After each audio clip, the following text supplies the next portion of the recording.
Hello, everyone, and welcome back to another edition of the Pixelcast. Today, we're going to do something a little different. Normally, we like to do stuff in a group and we can talk about certain topics, but today, I wanted to do like a one on one interview with a member from our Pixel Mixer community. I kind of wanted to use this as an opportunity to be able to showcase some of the talent that we have here in our community. Some that you may know already, some that you may not know already. So, without further ado, let me introduce you to our guest of the hour, Mr. Jared Gergich. Hello, everyone. All right, so Jared, why don't you introduce yourself a little bit to the people who may not know who you are? Okay, so as Ben pointed out, I'm in the Pixel Mixers group, and I go by the name of I'm a Future Guitar Hero, or as I otherwise like to call it, a name I used to think was good when I was like 12. So yeah, I do mainly metal covers, but I've been sort of experimenting with sort of occasional acoustic covers and sort of lighter covers, but mainly just sort of metal covers in general, that sort of thing. So yeah. All right. That's one thing I wanted to talk about with the metal covers is you don't do like the traditional like modern metal type covers, but you kind of tend to more go towards like the older 80s style metal, almost like the instrumental rock type of thing. So who are like some of the influences that you take from to make those styles of metal? Well, I think one of the big ones would have been sort of Metallica would be one of the big ones because they were big in the 80s, and they were one of the first, pretty much the first metal band that I actually got into, other than maybe Trivium. But I mean that's thing, but that sort of thing. And then I was trying to think of like any other metal, well, like 80s rock bands that, so like say sort of Guns N' Roses to an extent as well, with the sort of big drums, and even actually like the sort of pop artists of the 80s, with the sort of the way the production is in those songs, where it's really, especially in my recent covers, it's a lot of synth stuff in there as well, like synth based and big drums, and well, I like big drums anyways, but yeah, that sort of the big 80s sort of stereotype thing. Yeah, that's mainly the sort of influences, and I guess sort of more recently into the sort of blues stuff as well. So things like Eric Clapton, and obviously Pink Floyd is a big one as well. David Gilmour. Yeah. And like talking about like some of your more recent covers with like the synths, specifically like your Corridors of Time, Yeah. right? So that's a very long cover. Yeah. Right. It's what, like 6-7 minutes, right? Or is it like 8? The video is 8, but I think the cover itself is about 7 and a half, something around there. Okay, so it's a 7-minute cover. What makes you want to do a 7-minute cover as opposed to maybe like a 3 or 4? Do you go into it knowing you want to do it as a 7-minute cover, or does it just kind of end up that way?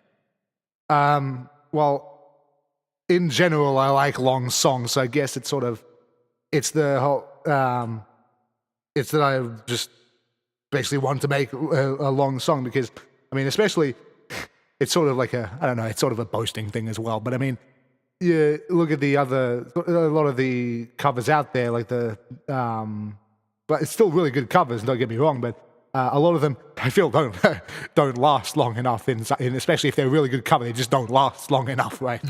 So, we could say that about a lot of covers, but yeah, like generally, like the average length is of most covers is say like 3, 4, maybe 5 minutes, and then there's me with like bloody 6 minutes, 7 minutes. There's one that I'm working on that's going to be like 9 minutes long. Oh Jesus Christ! Oh man. I mean, they're really great covers, don't get me wrong. It's just like not a whole lot of people make it a point almost to make covers longer than 4 or 5 minutes. So that's really cool that you're able to do that. Again, it's the whole, I think it's the Pink Floyd side, because they're known, especially in the 70s, for doing all the really long epics that like, was it Shining the Crazy Diamond and Echoes, that sort of thing. Right. I mean, there's the extreme 20-minute long songs, but I mean, I guess the sort of progressive, the metal thing in general. I mean, you look at old Metallica, and it's 8 minutes, not 7-minute songs as well, 7, 8 minutes. So I mean, it's it's not just it's in the all these different styles that I follow, and even actually, if you want to look further in the live sort of scene, the live blues scene, because it's all improv. A lot of it is improv. With the solos, they take the solos and make the song go from 4 minutes to about 10 minutes or so in a live context. Right. Yeah, that makes sense. Just like being able to work with improv, almost it's fun doing that to a song in like a live context, or even just making it like in a studio context to be able to Yeah. just take a backing track for like 16 bars, but then loop it for however many minutes you want, and then just Yeah, kind of find where you can really construct the best solo to be able to lead into like the next part, Yeah, see, that's my way of doing things seems to be slightly different from a lot of people. Like I've seen a lot of people on the Pixel Mixers group. They sort of some of them arrange sort of they do sheet music, and some of them do MIDI. And then what I do is like really different, where I just take the the MP3, like the actual song, right?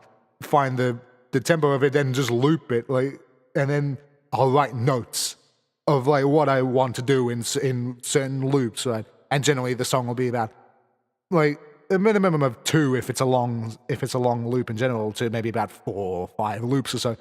Or if it's a really short one, like what was it the one I did with Ro and Colby and Toxo, that was like a 30-second loop, and I managed to make a 5-minute song out of it. I'm actually impressed by that.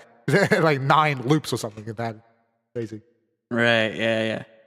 So, tell me a little bit about like your favorite game, your favorite soundtrack, anything like that. Well, so favorite game is sort of, because I don't play games as much as I used to, because school's the main thing, but the sort of the one that sticks out in my mind is probably just the Zelda series in general, especially like because I was the first, one of the first games I played. Because I mean, it seems my brother seems to have got me into a whole lot of games like Chrono Trigger, Zelda Ocarina of Time, and actually also Age of Empires back in the day. He got me to play like the trial version of the game, and I was hooked on it ever since, just playing the whole learning campaign over and over again, right? Because it's the only thing in there. So probably, but its favorite game would be like somewhere one of those games. I'm not sure. But favorite soundtrack probably would have to be the Chrono Trigger soundtrack, just because like it's just so good. Like Right.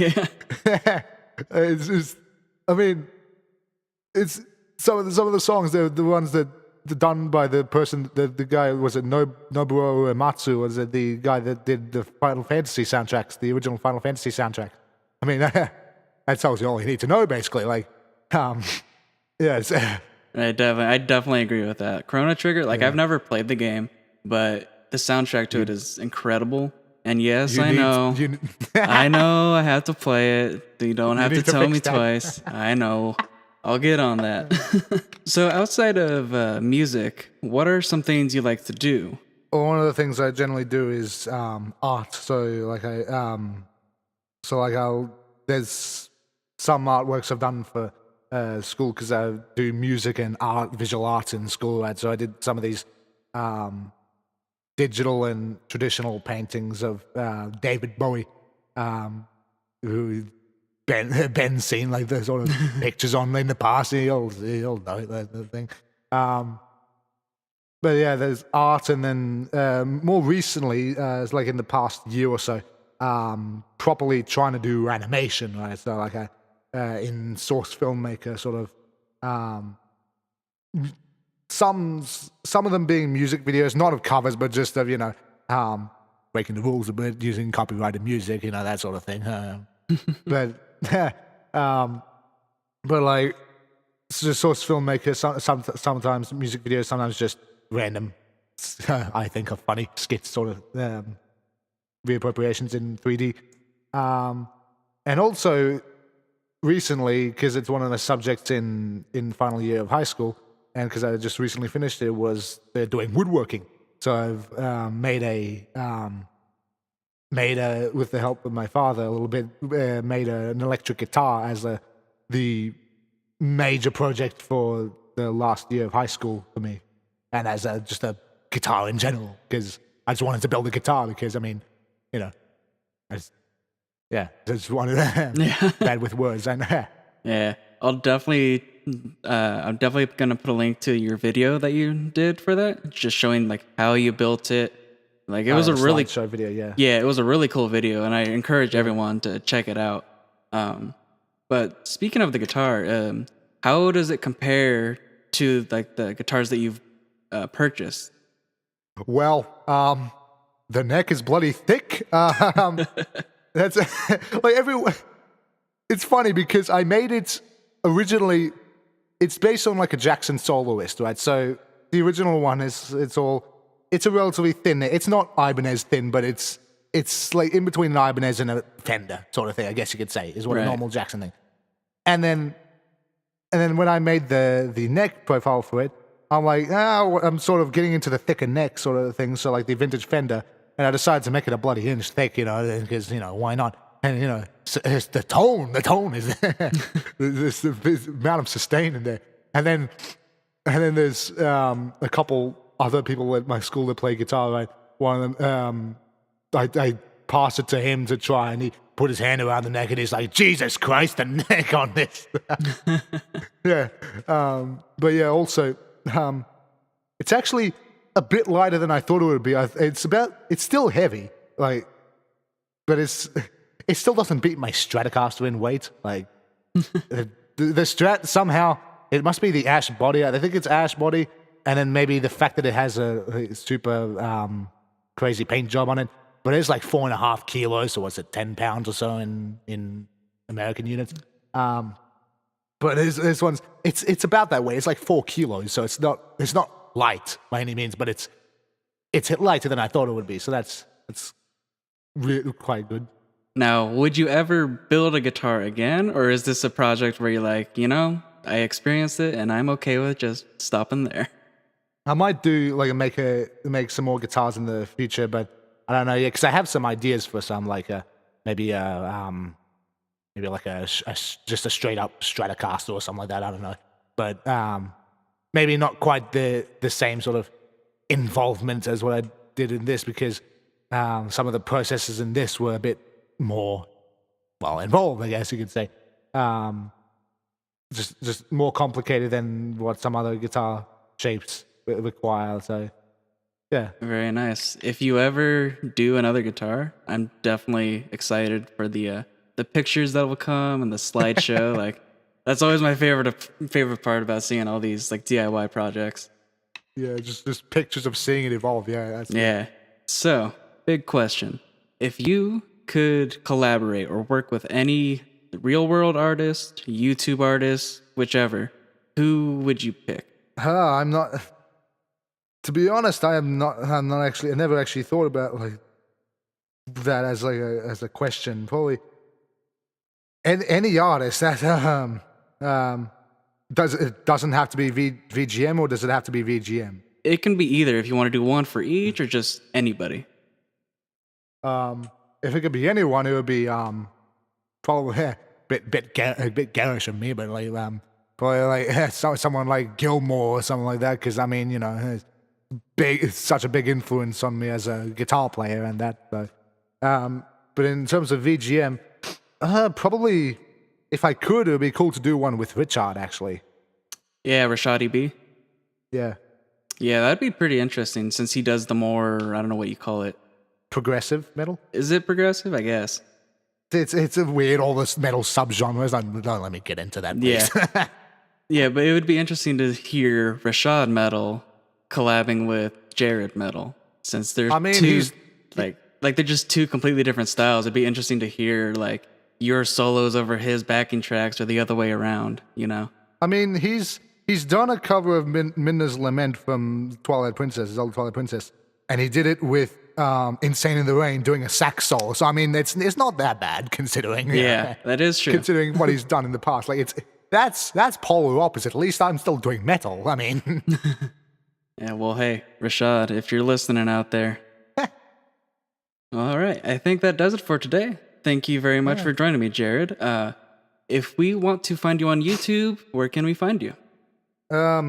If you search I'm a Future Guitar Hero, all one word, IMAFUTUREGUITARHERO. Put that in a link in the description, so save you the trouble looking it up.